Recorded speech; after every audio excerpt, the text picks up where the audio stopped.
basic infrastructure level that we have started with to a level that will be way better than where we are. There's always room for improvement in order to make sure that we're able to get quality education to our kids.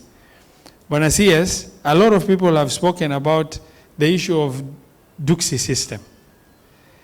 I want to give you a very sad story so that at least as a government, you get to understand how dear the Muslim community and particularly the Somali community hold Islamic education.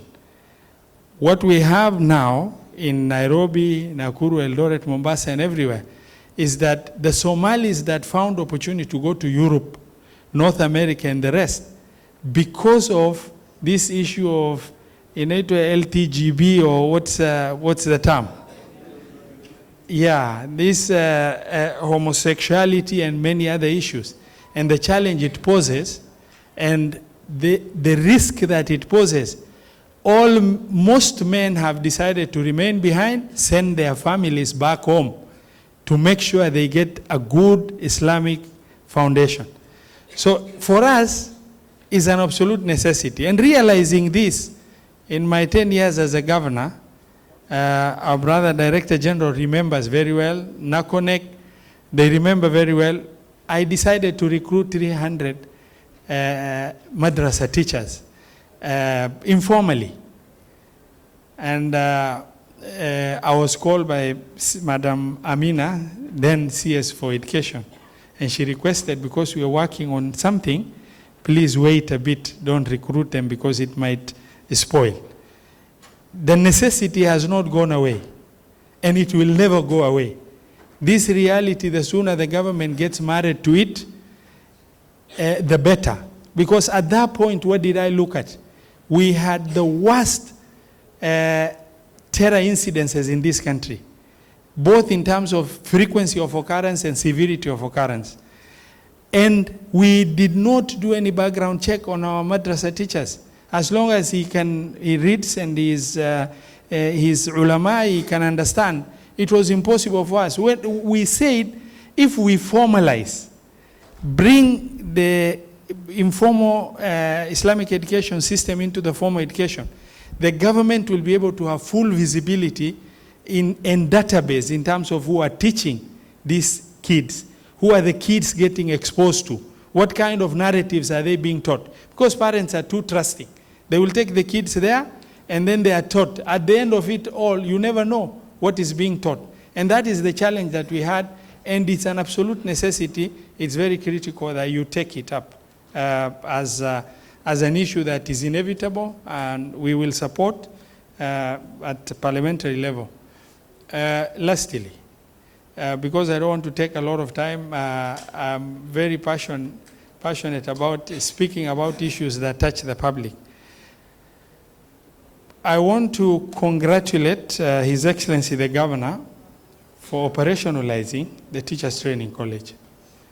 Bwana CS, when we started devolution, both the health sector and education sector had the same level of susceptibility to terror shocks. And every time we were faced with mass exodus of teachers, and the same time mass exodus of healthcare workers, because the locals were a very small percentage of that workforce. But one was devolved, the other one wasn't. The one that was devolved, we were able to take control, encourage the public, because health sector was devolved. And we were able to take responsibility, encourage, sponsor, send people, mobilize. And the end result is that today, our health sector is no longer susceptible to terror shocks. So we are not worried whether anything happens, because the workforce of professionals we have are more than 90% locals, and they're able to withstand the terror shocks. But the one that was not devolved, our problems in 2013 is the same problem today. Bwana CS. In 2013, we had mass exodus of teachers every year. Today, we have the same. Reason being, the government has never taken the initiative to be able to do something about it. When I decided to build the colleges, I was crucified, My county assembly members were saying you're wasting money investing in national government function. But what I was looking at is a situation that will reverse so that we are no longer going to be susceptible to terror shocks by creating our own local workforce. I want to plead with you as the CS today, because history is going to judge you, as the CS today, to support this teachers training college. I know with conviction that the county government will do their best. I don't need to even say, because the goodwill is there already and they are going to do what needs to be done. But the Ministry of Education, this is an extraordinary setting.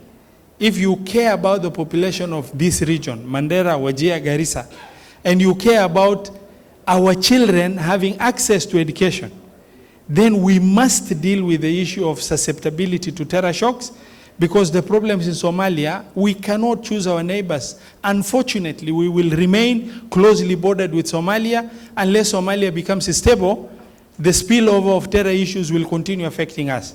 So we must devise a homegrown solution to be able to deal with this. Whatever that our MPs can do in bursary, I'm sure it will be done. Whatever the county government is to do will be done.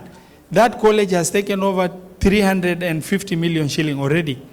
The technical training college has taken over 500 million shilling of county government money. That shows the level of dedication. I know you've shown very serious goodwill in this short visit you've had. I hold your visit extremely dear. You have already made promises and actioned them while we are seated. I can't thank you enough.